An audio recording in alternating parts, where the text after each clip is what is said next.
বিশ্বাস করুন স্যার, আসলে ঘুমোতে পারছিলাম না। তখনই ঘুমোতে যেতাম না, ওর মুখটা ভেসে উঠতো, আমার কথাগুলো খুব মনে পড়তো। আমি আমি নিজেকে বোঝানোর চেষ্টা করেছিলাম এটা ঠিক হবে না, কিন্তু মাথা ঠিক রাখতে পারলাম না। তাই তো সেদিন ওকে আমি ফোন করে ডাকি, আমাদের মেঠোপাড়ার গলিতে কসাইরা যেমনভাবে কাটে না, সেরকম মানে সুন্দরভাবে ওকে রেখে রান্দা দিয়ে কুচি কুচি করে কেটেছি।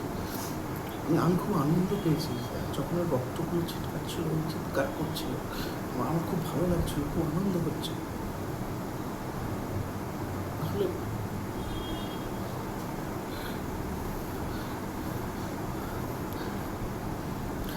মালতী তো আমাকে ভাইফোঁটা দিতে চায়, আমার বোনের সঙ্গে এটা ওরা ঠিক করে। মাঝে আইন নিজের হাতে তুলে নিতে হয় স্যার, না সমাজ পরিষ্কার থাকবে না। সমাজ পরিষ্কার রাখতে হলে রক্তের স্বাদ নিতে হবে। আমি কটাকেও খুঁজে বার করবো স্যার। আমার ফাঁসি যদি না হয়, অবশ্যই আমি সবাইকে খুঁজে বার করবো, নিজের হাত থেকে আবার ওই কুচি করে কাটবো। খুব আনন্দ স্যার, সে আনন্দ আজকে ভাইফোঁটা খুব মনে পড়ছে স্যার, খুব মনে পড়ছে স্যার মালতীর কথা। মেয়েটার কেউ ছিল না জানি না, আমি ছাড়া।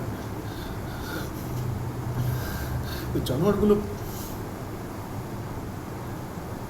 ওর কাছে রাখতে দিল, ওর স্বপ্নটা পূরণ করতে দিল।